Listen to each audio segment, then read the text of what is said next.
Welcome, Salbonan Ilijan Lonke. Thousands of humans today claim to be prophets or prophetess. They say God speaks through them. Others yield so much power, fearsome powers, that a lot of people, billions and billions of people, follow them. Now, no one asks the question, what if they are responding to their own self-talk or demons? Is God really speaking to them? How do we discern if these are prophets today?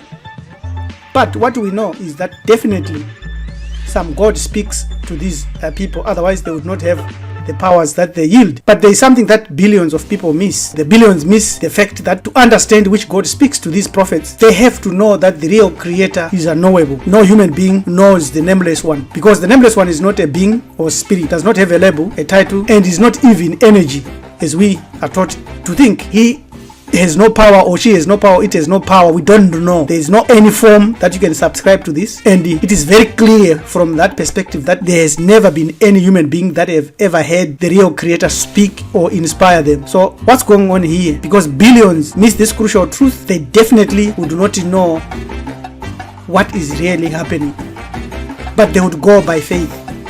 They would go on to think that God speaks to these people, and by God they are defining, perhaps in the subconscious, the real unknowable creator. That's the one they are now saying is God. What we need to know is that the term God itself means deity, a divinity, or a spirit. It comes from the Latin word Deus, which means God, and its plural form Dei or Dei. From Deus, the term deitas was derived, which refers to the divine nature or Godhead. Over time, deity emerged in English to denote a divine being, a goddess, a god, a spirit, and is often used in a general sense to refer to gods or goddesses in various religious traditions. So when we know this aspect, we will look into a lot of religions, and then we discover that there are millions and millions of deities. In the Hindu religion, there are almost about 33 million gods. And when we know the formula that God equals deity equals divinity equals a spirit is a created entity, then we are clear to ask the question and get an answer, which God? Because we know the real creator doesn't speak to human beings at all, because the real creator is neither a spirit nor a being. It's very easy to answer this question, and as you follow our exposure, we will definitely understand which God speaks and empowers these claimants, because the proof will be very apparent. But we must first explore the term prophet, which stems from the ancient Greek word prophetess, prophetess. Pro, the prefix in Greek, which means before or in front of. It often implies priority, precedence, or a position of leadership or authority. Fetes, this term is derived from the verb femi, which means to speak or to declare. Fetes refers to someone who speaks forth and announces or declares something which they say comes from the creator or from the God or from God. In Hebrew, which is part of the Abrahamic religion, the word for prophet is Nabi. The same thing with in Arabic amongst the Muslims. This word Nabi, now prophet, refers to individuals who we are told are chosen by God to receive a divine revelation and to convey that to humanity. But the question is, which God? Because we now know that wherever we see the word God, Allah, Jesus, or so forth, it is a reference to a deity. It's not the real creator, because these are gods that would have to come and reveal a message to an individual. Okay. But how did the term God come to be known amongst the Hebrews and the Jews and the Israelites, as well as the Muslims, Arabs, and Christians? Was it God or a God that told them, or it came from oral traditions? This word Nabi. This term Nabi is not explicitly described in the Hebrew Torah, the Bible, or the Koran as having been directly revealed by their God. It emerged from borrowed oral traditions and later recorded in written texts such as the Hebrew Bible and the Koran. This is a very, very interesting point, because according to our understanding that has been given to us through the book free from God. The God that speaks, and through the Spirit that speaks to these people, is a definite deity that has been identified and the name revealed. So in the Bible and in the Koran, the record of God speaking audibly to people and to individuals is plenty. Sometimes it is the Spirit of God, which is the same thing.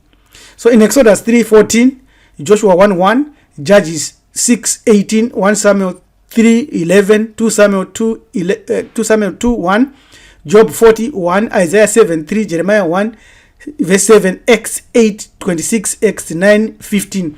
This is just a small sampling of where this God speaks.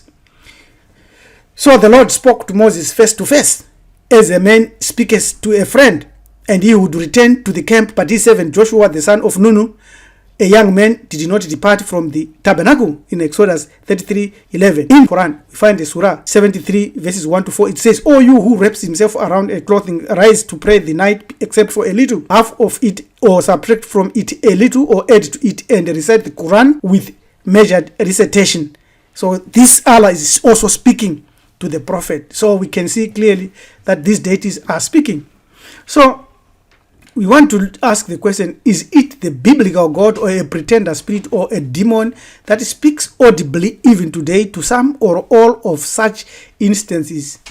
We hear claimants say, God spoke to me.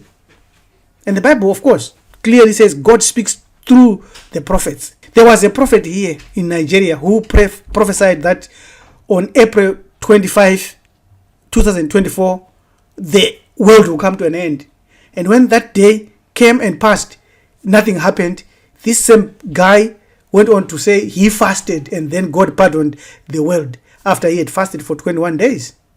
But if any human being always hears audible voices and an inner voice or a mental impression, how can they prove it's the unknowable Creator guiding them or sending a message to us? Because the unknowable Creator can talk to us directly. So why through a prophet? This is an eye-opening thought. Let's follow it and find where the Christian prophet today or any prophet today derives their answers. In the Bible, if you read Hebrews 1 verse 1 to 2, it tells us that in the past God spoke to the ancestors through the prophets, and at many times and in various ways. But in the last days, now the era we are living in, he has spoken to us through a son. Very tricky verse, because we know clearly that there has never been a man that ever walked the earth in human form of any race, creed, or color by the name Jesus Christ. Because we know that Ausari and Apis the bull were combined to make Serapis, who eventually became the Greek Serapis and the Roman Jesus. That is clear. You can read this book, it will prove that. So this presents a big problem, because the Abrahamic religion is followed by almost 75% of humanity on the earth, and they say God speaks and empowers their prophets and themselves, and so they have power. Let's ask of Christianity. Since we discovered that Jesus never lived, here is what we learn. When we read their scripture, we find another deity there, and we can identify that deity and then prove that that is the deity that actually lived. And that deity is the God Set or Shata. And that is the God that morphed up into Satan, the devil. If you read 2 Corinthians 11, 13 to 14, it says they are men, prophets, false apostles, deceitful workers, who disguise themselves as apostles of Christ. Because Christ is a consciousness, if we want to be fair. Satan disguises himself as an angel of light. So we search to find where we can find this deity, and we discover that, in Thebes there was a deity who had two heads, the devil on one side and Horesu on the other side, Shata on one side, Horesu on the other side. And we know that this deity, a god, set in the Greek, actually Shata in original language, was the deity that deceived and killed our ancestor Ausari. Very, very important observation. Saturn decrypted ancient mythological origins. Saturn represents Set, ancient Egyptian god of evil, darkness, chaos, war, and conflict. That is the deity we know. Let's investigate in the Old Testament. And we look at Yahweh. We go to the Gnostics in Nag Hammadi because their works and the literature were preserved and never tampered with or edited. So what they captured at that point of writing clearly depicts the understanding and knowledge that was already prevalent at that time before the rising up of Christianity to modify and edit. So you can go to the Facebook chapter here, page of Graham Hancock, where you realize that Yahweh, Jehovah, Allah, or God, Demiurge, chief of the Archons or Archons, a malicious, jealous, egoistically minor supernatural who has deluded many into believing that he is God, our creator and the creator of the world. So this is what has happened all over the earth, and this other name is Yalda Baoth, a small deity, very, very vicious, works with Archons, and Archons in Gnosticism and religions closely relate to the builders of the physical universe, the illusion of this physical universe. Amongst the Archonists, Ophites and Setians, and in the writings of Nag Hammadi Library, the Archons are rulers, each related to one of the 7 planets. They prevent souls from leaving the material realm. The political connotation of their name reflects the rejection of the government system as flawed, without chance of salvation, of true salvation. So you go and study and you see where your prophets are deriving their power.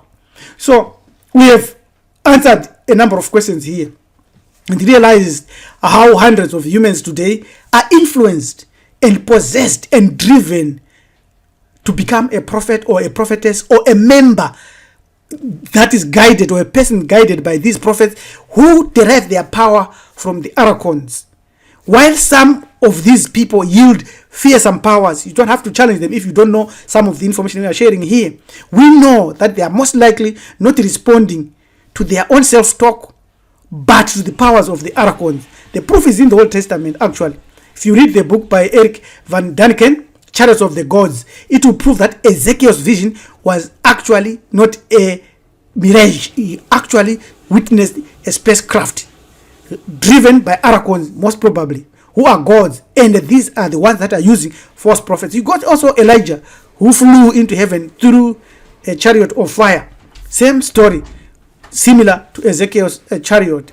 So these prophets, especially who deal with profits, for money, and all the material and all the ego, the power that they have, are the ones that claim that God is speaking to them, and by that they are suggesting, without really saying it, that they are representing the unknowable Creator. I am yet to see any of them saying, I have shown the unknowable Creator. No. So by knowing or by not knowing, they are being used by the Archons or Shata, the spirit of deception and chaos.